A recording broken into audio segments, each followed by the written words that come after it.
Welcome to your camper. This will be your home while you're travelling. This tour will familiarise you with the camper so you know a bit more about it and where to find everything. It may seem like a lot to take in at first, but don't worry, you'll be a pro within a day. Let's take a look. This camper is an automatic Mercedes Sprinter. It has either a keyless start ignition or a standard key start ignition. If keyless, the gear shift is on the steering wheel and the handbrake is either a push button or push down. To start the engine, put your foot on the brake and press the start button. If the camper has a key start ignition, put the gear in park or neutral and turn the key until all dash lights appear. When the glow light goes off, put your foot on the brake, turn the key further and start the engine. Some models feature a reversing camera, which will show on the dash screen when in reverse. Make sure someone is guiding you when reversing and parking. Chances are, this camper is bigger than you're used to driving. There are some handy stickers on the windscreen to remind you of the camper height, length, and maximum speed allowed when driving. We don't recommend driving at dusk or night time, so be sure to arrive at your overnight destination before then.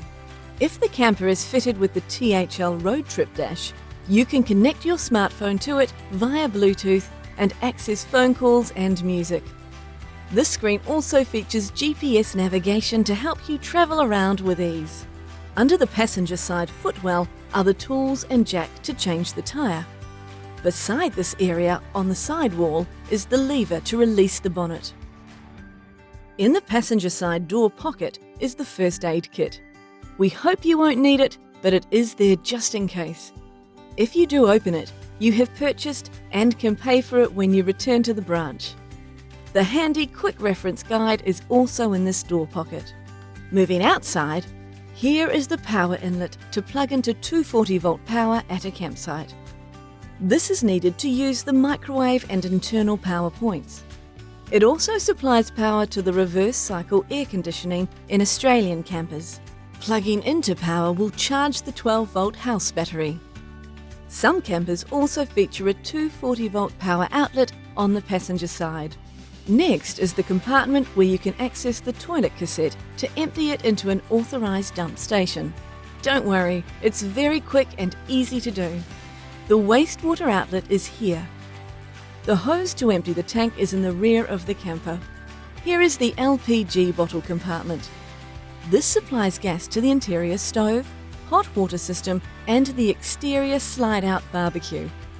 Make sure the gas bottle is turned off when it's not being used and before driving. We filled the LPG bottle up for you and you'll need to refill it before returning, unless you have purchased the express return pack or pre-purchase gas option. The shut-off valves are in here too.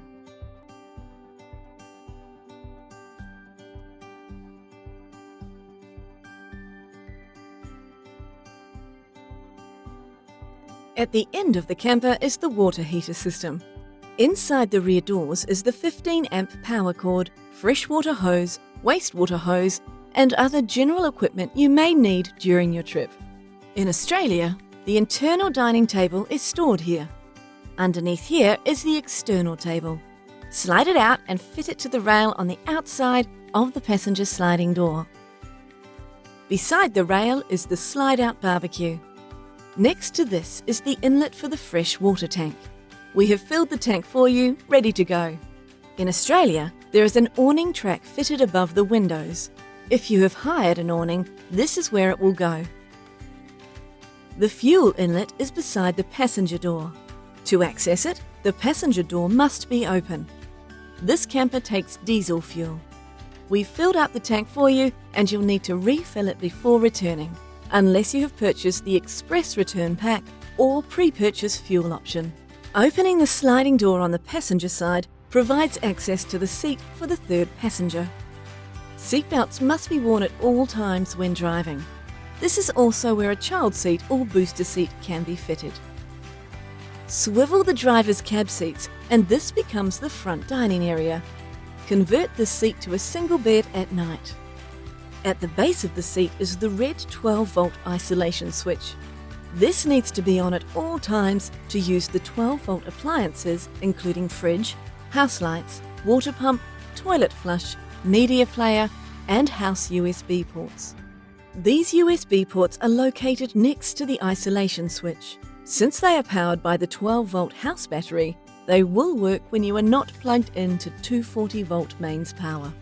The kitchen area includes a fridge, gas stove, and sink. Some vehicles feature an extension at the end of the bench to give you a little bit more bench space. Below the kitchen bench in the drawers are utensils, cutlery, plates, cups, bowls, and coffee mugs, along with pots, pans, and other kitchen equipment. Opposite is the microwave and electrical appliances. To use these appliances, including the microwave and, in Australia, the reverse cycle air conditioning, you must be plugged into 240-volt power. Above the microwave is the 12-volt control panel. Turn these switches on only when you need them. If you have a fridge switch, leave that on at all times. The house battery is separate to the camper engine battery, so if the house battery is getting low, don't worry, the camper will still be able to start. In New Zealand, there is a diesel heater dial here. Australian campers don't have this. They feature a 240-volt reverse cycle air conditioner instead. There is storage in the overhead cupboards as well as under the seats. Make sure the drawers and cupboards are locked before driving. Here is the bathroom. Don't forget to flick on the water pump and toilet flush switches before using the facilities. In some campers, the toilet switch will be labelled spare. At the back is the entertainment unit. This is a media player only and doesn't have access to television signal, but it's great for watching DVDs or movies from a USB. When parked up, set up the rear dining table. At night, this area converts to a double bed. There are curtains all the way around for your privacy. To finish, we'd like to share some helpful tips for your trip. We recommend you plug into 240-volt power on your first night and then every 2 or so days for the house battery to fully charge. The speed of the 12-volt battery drainage will depend on the climate and how often it is used. A full charge takes between 14 to 16 hours and needs to be done at a campground. The water gauge in the camper doesn't always give an accurate read of how full the tanks are. Top up the fresh water and empty the wastewater every 1 to 2 days. Empty the toilet cassette every 1 to 2 days or as needed. The wastewater tank and toilet cassette must be emptied at an authorised dump station. If you are staying at a holiday park, you will have access to one there. Otherwise, use the THL Road Trip app to search for the closest one. Top up and empty at every opportunity and you won't have to worry about a thing. Lastly, always remember, have your keys with you when you are outside the camper, as the rear doors lock upon closing. We want to make sure you're completely comfortable before you leave the branch. Please don't be shy in asking your branch host any questions and let them know if anything doesn't seem right with your camper. Once on the road, remember that there's a bunch of helpful videos on your THL Road Trip app, and if stuck, you can call our on-road care team 24/7. On behalf of all the crew at THL, have an incredible adventure.